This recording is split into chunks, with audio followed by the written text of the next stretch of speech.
Known throughout his life as the Knight of the Immaculata, Saint Maximilian Maria Kolbe was born in Poland in 1894. His father, Julius Kolbe, a working-class citizen, struggled under Russian rule. His mother was Polish. They had a tough time raising their 3 children, Francis, Raymond, who was later named Maximilian in his religious order, and Joseph.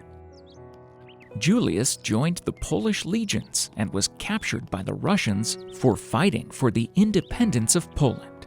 He was later hanged to death. Kolbe was an impulsive and badly behaved child. His mother prayed for him every day to Mother Mary. She prayed to her, guiding her son. Kolbe, according to several biographies, was personally called by the Virgin Mary, both to his holy life and to his eventual martyrdom. One day, she appeared to him in a vision, holding 2 crowns. One was white, representing purity, the other red for martyrdom. When he was asked to choose between these 2 destinies, the troublesome child and future saint said he wanted both. Radically changed by the incident, the young boy chose both the path of sanctity and of a martyr from that day. At age 13, Raymond Kolbe became fascinated by the Franciscan ideals preached by 2 conventual Franciscans who conducted a parish mission at his church. Soon thereafter, he and his elder brother Francis left home to enter the Franciscan Minor Seminary in Lwów. This seminary was in Austria-Hungary, and it meant illegally crossing the border. During his formation and study there, the makings of a saint continued to deepen. He practiced what he learned, making sacrifices and helping others at every given opportunity. But most of all, he nourished a tender and profound love for the Blessed Virgin Mary, whose devotion is at the very heart of Franciscan life. In 1910, Kolbe was allowed to enter the novitiate. He professed his first vows in 1911, adopting the name Maximilian, and the final vows in 1914 in Rome, adopting the names Maximilian Maria to show his veneration of the Blessed Virgin Mary. After a short period in Krakow, Poland, Kolbe went to study in Rome, Italy. He gained a doctorate in philosophy at the Pontifical Gregorian University in 1915. In 1919, he also gained a doctorate of theology from the University of St. Bonaventure. Kolbe was ordained as a priest and after completing his studies, returned to the newly independent Poland in 1919. Soon after, however, he developed chronic tuberculosis, which eventually destroyed one of his lungs and weakened the other. Throughout the rest of his life, he experienced poor health, but never complained, seeing his illness as an opportunity to suffer for Mary. Kolbe was an active priest and particularly keen to work for the conversion of sinners and enemies of the Church. During his time in Rome, he witnessed angry protests by the Freemasons against the Vatican. Kolbe had a strong devotion to the Virgin Mary, and he became an active participant in the militia Immaculata, or Knights of Immaculate. Kolbe helped the Immaculata friars to publish high pamphlets, books, and a daily newspaper, Mali Dziennik. Kolbe even gained a radio license and publicly broadcast his views on religion. He was successful in using the latest technology to spread his message, as well as writing extensive essays and pieces for the newspaper. Kolbe composed the Immaculata Prayer, the consecration to the Immaculately Conceived Virgin Mary. When he returned to Poland as a young priest, he was appointed professor to the Franciscan seminarians in Krakow. He soon had an attack of tuberculosis, and along with his failing health, he was deemed unsuitable for the task. But his zeal for souls, characteristic of a true saint, did not diminish because of his physical ailments. He promoted faith through newspapers and magazines, which eventually reached an extraordinary circulation. There were more than 800 friars, all working for the Immaculate, that it was called the City of Immaculate. They lived heroic lives of poverty, continuous prayer, and voluntary penance.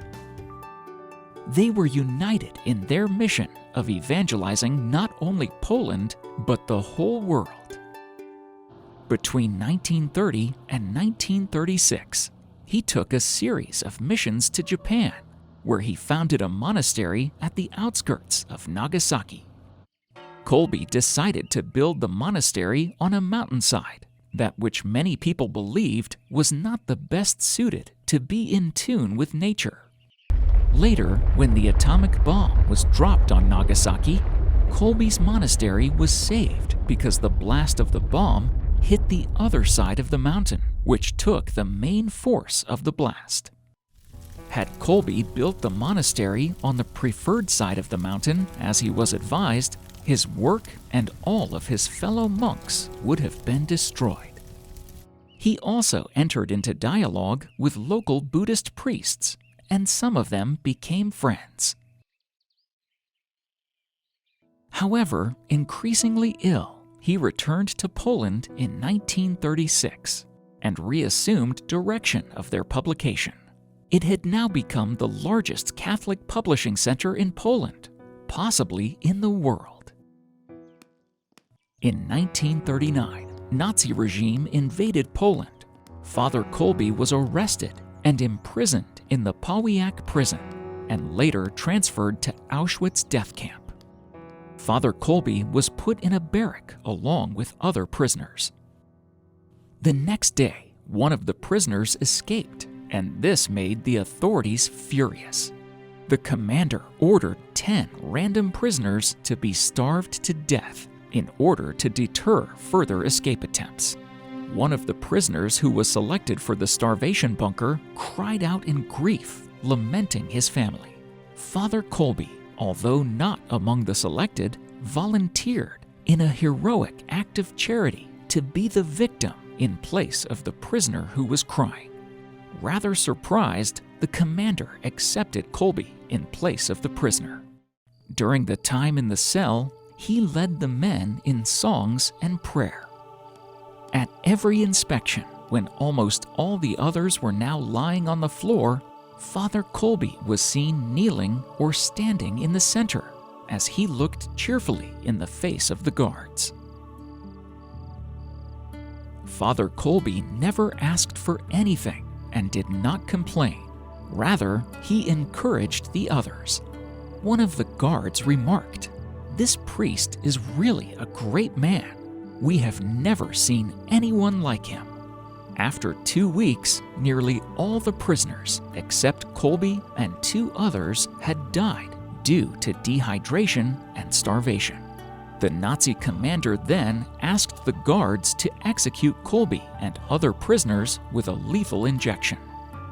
On the vigil of the Assumption of the Blessed Virgin Mary, August 14, 1941, Father Maximilian's 2-week ordeal in the starvation bunker was brought to an end.